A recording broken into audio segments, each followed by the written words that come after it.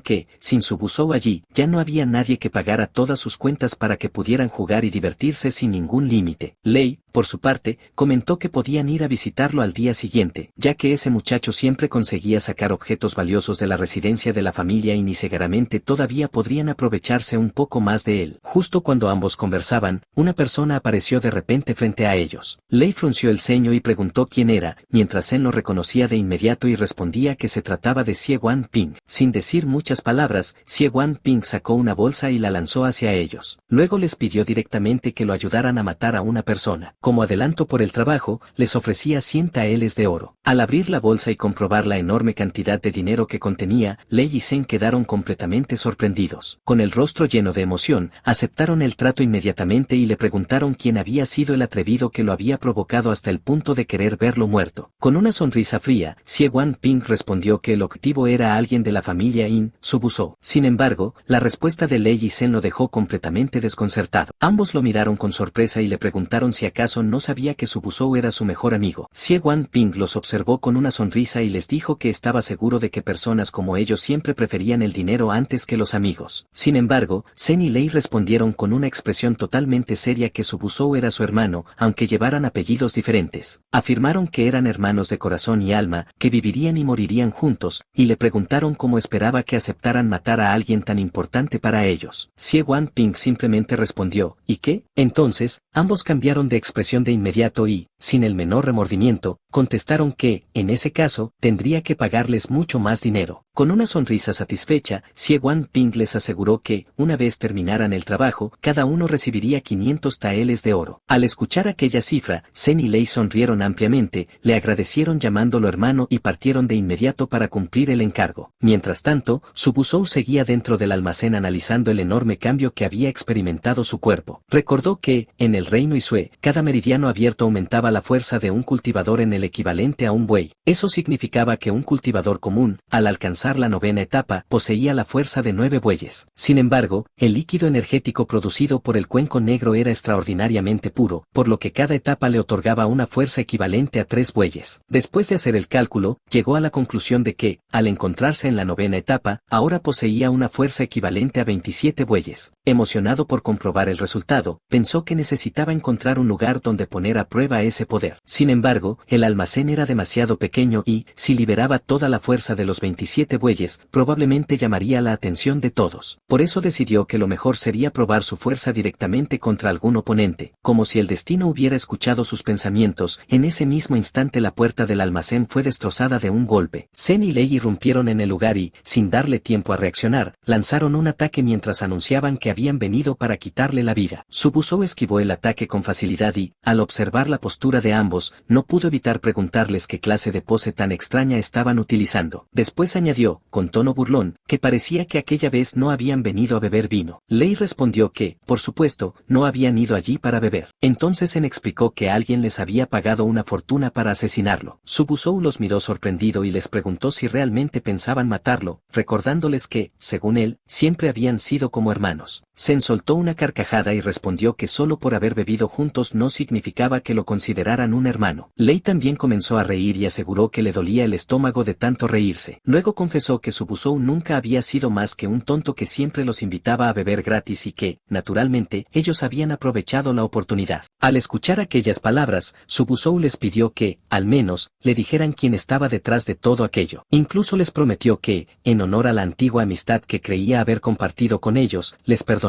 la vida. Sin embargo, Sen sonrió con desprecio y respondió que esas palabras deberían salir de la boca de ellos. Después le dijo que, si realmente apreciaba aquella supuesta amistad, lo mejor sería que se rindiera y se quitara la vida él mismo para evitarles el trabajo de ensuciarse las manos. Subusou sonrió con tranquilidad y les preguntó si estaban tan seguros de poder matarlo. También les preguntó si no existía la posibilidad de que fuera él quien terminara acabando con ellos. Los dos soltaron otra carcajada. Le preguntaron si acaso había perdido la cordura o si realmente creía que podía recorrer el camino del taoísmo únicamente estudiando literatura. En ese mundo, el camino taoísta era considerado una vía hacia la inmortalidad y podía alcanzarse mediante distintas disciplinas, como la literatura, la música o muchas otras formas de cultivo. Sin embargo, todos debían poseer una sólida base en las artes marciales para recorrer ese camino. Lei dio un paso al frente con un cuchillo en la mano y, con expresión desafiante, le dijo que le entregaría aquella arma para ver si realmente era capaz de matarlo. Subusou le respondió con calma que era mejor que no lo obligara a actuar. Lei soltó una sonrisa llena de desprecio y contestó que, aunque lo obligara, no podría hacer absolutamente nada. Mientras observaba la escena, Sen pensó que el cultivo de Silei ya había alcanzado la sexta etapa del reino Isue y que Subusou jamás había cultivado, por lo que ni siquiera era capaz de comprender la enorme diferencia de poder que existía entre ellos. Con total tranquilidad, Sen incluso le pidió a su compañero que no lo torturara y que le diera una muerte rápida y sin dolor. Después de todo, alguna vez habían bebido juntos. Sin embargo, al instante siguiente ocurrió algo que ninguno de los dos esperaba. Antes de que Lei pudiera reaccionar, Subusou acabó con él de un solo movimiento. Sen quedó completamente paralizado por la sorpresa, incapaz de creer lo que acababa de presenciar. Mientras observaba el resultado, Subusou lo miró con tranquilidad y le dijo que ya les había advertido que no lo obligaran a actuar. Mientras Subusou avanzaba lentamente hacia él, Sen perdió por completo la valentía que había mostrado momentos antes. Incapaz de seguir luchando, cayó de rodillas y, completamente aterrado, confesó que Subusou había estado ocultando su verdadera fuerza todo ese tiempo. También dijo que Lei ya había alcanzado el sexto nivel del reino Isue y que, aún así, ni siquiera había tenido tiempo de defenderse antes de ser derrotado. Subusou lo observó con calma y le respondió que no intentara culparlo por lo sucedido, ya que ellos mismos habían ido allí buscando su muerte. Después le preguntó directamente quién lo había enviado para asesinarlo. Quería saber si detrás de todo estaba Lin Qingxi o Xie Guangping. Sin atreverse a mentir, Sen respondió que, efectivamente, había sido Xie Guangping quien deseaba verlo muerto. Luego, apelando a la supuesta amistad que habían compartido en el pasado, le suplicó que lo perdonara. Al escuchar aquella petición, Subusou esbozó una fría sonrisa y le respondió que, si quería pedirle perdón, lo hiciera en su próxima vida. En cuanto terminó de hablar, lanzó un poderoso golpe que impactó de lleno sobre Sen y lo envió volando por los aires, acabando con él. Después de comprobar la fuerza de su ataque, Subusou sonrió con satisfacción y comentó que aquella era la fuerza de 27 bueyes y que, realmente, era un poder impresionante. Sin embargo, enseguida surgió un nuevo problema. Miró los cuerpos de Sen y Lei y comenzó a preguntarse qué haría ahora con los cadáveres de aquellos dos. En ese momento, el sonido de unas campanas rompió el silencio del almacén. Subusou giró la cabeza inmediatamente y vio aparecer a una mujer que observaba toda la escena con una expresión llena de curiosidad. Ella sonrió y comentó que aquello era muy interesante. Después afirmó que jamás habría imaginado que el yerno considerado una basura por la familia fuera, en realidad, un maestro de las artes marciales tan poderoso. Al verla, Subusou la reconoció de inmediato. Era Dai Yao Yao, la instructora especial de artes marciales de la familia Yin. Sorprendido por su presencia, se preguntó qué hacía allí. Dai Yao Yao continuó observándolo atentamente y le dijo que era evidente que poseía la fuerza de un verdadero maestro. Sin embargo, también señaló que, por alguna razón, había decidido arruinar deliberadamente su propia reputación. Entonces, con total naturalidad, le preguntó si acaso era un psicópata. En ese instante, Dai Yao Yao extendió la mano y tocó a Subusou. En cuanto ocurrió el contacto, el protagonista entró en un extraño trance. De inmediato comprendió que aquello era consecuencia de las técnicas médicas del yin y el yang que había heredado del anciano. Mientras permanecía inmóvil procesando toda esa información, Dai Yao Yao volvió a hablar y, al verlo completamente callado, preguntó si aquel silencio significaba que había acertado con su sospecha. Subusou salió del trance y respondió con tranquilidad tranquilidad que su salud mental no era asunto suyo. Sin embargo, antes de terminar la conversación, la miró fijamente y le dijo que, si ella no trataba la enfermedad que padecía, no le quedaba mucho tiempo de vida. Las palabras de Su Buzou hicieron que la expresión de Dai Yao Yao cambiara por completo. Sorprendida, abrió los ojos de par en par y le preguntó cómo era posible que supiera algo así. El protagonista respondió con total tranquilidad que podía verlo con solo echarle un vistazo. Mientras hablaba, recordó que las habilidades médicas del yin y el yang que le había legado el viejo inmortal podían activarse automáticamente cada vez que se encontraba frente a un paciente herido. Al comprender el verdadero valor de ese conocimiento, no pudo evitar pensar que realmente había encontrado un auténtico tesoro. Dai Yao Yao lo observó con una expresión de admiración y comentó que el joven maestro era realmente asombroso. El protagonista sonrió con confianza y respondió que no era para tanto, aunque, según él, podía decirse que estaba al nivel de Naruto y Luffy. Sin embargo, mientras aparentaba mantenerse tranquila, Dai Yao Yao comenzó a pensar en silencio. Sabía que nadie debía descubrir la lesión que ocultaba, ya que, si esa información llegaba a oídos de sus enemigos, sin duda aprovecharían la oportunidad para atacarla. Por eso, durante un instante, consideró que la única solución era eliminar al protagonista para guardar el secreto. Antes de que pudiera tomar una decisión, el protagonista volvió a hablar. Le dijo que no solo era capaz de descubrir que estaba enferma, sino que incluso podía curar las heridas que tenía en los meridianos de su corazón. Aquellas palabras hicieron que Dai Yao Yao cambiara completamente de actitud. Sorprendida, le preguntó si realmente podía sanar esas heridas y, de ser así, le pidió que la ayudara. En ese momento, el protagonista terminó sujetando algo muy suave. La escena hizo que comenzara a sangrar por la nariz mientras pensaba que muy pocas personas podrían resistirse a semejante situación. Sin embargo, enseguida intentó recuperar la compostura y se recordó a sí mismo que no tenía ningún interés en otras mujeres. Lo único que quería era dinero. Dai Yao Yao, ya mucho más calmada, le preguntó cuánto pensaba cobrar por el tratamiento. El protagonista respondió que le haría un precio especial y que no habría espacio para negociar. Al escuchar esas palabras, Dai Yao Yao pensó que seguramente estaba a punto de pedir una suma exorbitante. Incluso llegó a imaginar que le cobraría unos 300.000 taeles y, aún así, consideró que sería una gran oferta si realmente podía curarla. Sin embargo, la respuesta del protagonista la dejó completamente desconcertada. Con total naturalidad, le dijo que el tratamiento costaría únicamente 300 taeles. Además, le advirtió que no pensaba rebajar el precio ni aceptaría pagos en cuotas. Dai Yao Yao quedó completamente sorprendida. No podía creer que alguien con semejantes habilidades médicas pidiera una cantidad tan pequeña. Incluso llegó a preguntarse si el protagonista era consciente del verdadero valor de sus conocimientos. Al notar su silencio, el protagonista interpretó la situación de otra manera. Le preguntó si acaso le parecía demasiado caro y, antes de que ella respondiera, añadió que, si era así, no pensaba tratarla y que simplemente esperara la llegada de la muerte. Dai Yao Yao sonrió con rapidez y le pidió que no se precipitara. Le explicó que nunca había dicho que no fuera a pagarle, pero que, al menos, necesitaba comprobar primero la efectividad del tratamiento. El protagonista sintió y respondió que aquello tenía sentido. Después propuso que buscaran un lugar adecuado para comenzar con la terapia. Mientras caminaban, el protagonista pensaba que, según las técnicas médicas del yin y el yang, curar aquella enfermedad era algo realmente sencillo. Además, los 300 taeles le permitirían comprar una enorme cantidad de metal para seguir fortaleciendo el cuenco de la reencarnación. En su mente, estaba convencido de que acababa de hacer un gran negocio. Por su parte, Dai Yao Yao le agradeció de antemano y aceptó seguirlo para recibir el tratamiento. Sin que el otro lo supiera, ambos compartían exactamente el mismo pensamiento, cada uno estaba convencido de haber conseguido el mejor trato posible. Mientras el protagonista y Dai Yao Yao caminaban por el almacén, él le indicó que entrara y que comenzaría el tratamiento. Ella respondió que estaba bien sin dudarlo. El protagonista le ordenó que se acostara y se quitara el abrigo. En ese momento, mientras ambos estaban concentrados en lo que hacían, un perro observaba la escena y pensaba en voz alta por qué esas personas siempre terminaban molestándolo o ignorándolo cuando él solo se dedicaba a lo suyo. Dai Yao Yao miró al protagonista y le dijo que todo estaba bien, llamándolo Maestro Su. De repente, el protagonista comenzó a toser sangre, lo que alarmó a Dai Yao Yao, quien le preguntó si estaba bien. Él respondió rápidamente que estaba bien, que estaba muy bien. El perro, completamente alterado, se acercó y gritó que no se movieran, que lo dejara hacerlo a él. El protagonista, al verlo, reaccionó sorprendido y le preguntó qué estaba haciendo allí Fortuna. El perro apareció justo frente a Dai Yao Yao, y ella, claramente incómoda, pensó que aquel animal era realmente extraño y desagradable. Mientras tanto, el perro comenzó a comportarse de forma inapropiada y pensó que estaba frente a algo legendario, algo que merecía su atención incluso si tenía que arriesgarse. Dai Yao Yao no tardó en enfadarse y lo pateó, ordenándole que se fuera al infierno. El protagonista, sin embargo, comentó que Fortuna había hecho algo que muchos pensarían pero que nadie se atrevería a hacer. Eso provocó que Dai Yao Yao lo reprendiera, exigiéndole que dejara de decir tonterías y preguntándole directamente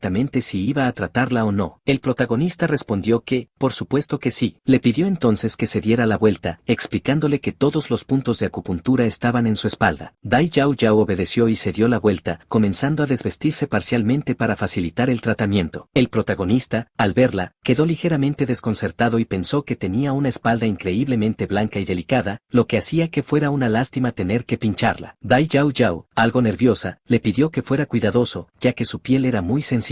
El protagonista, con una risa ligera, la tranquilizó explicándole que la acupuntura consistía en estimular puntos específicos sin causar dolor y que era un profesional en artes médicas. Sin embargo, apenas realizó la primera punción, Dai Yao Yao dejó escapar un grito de dolor, rompiendo por completo la calma del momento. Si les gustó el video, dejen su comentario y denle like. Así traeré la siguiente parte lo antes posible.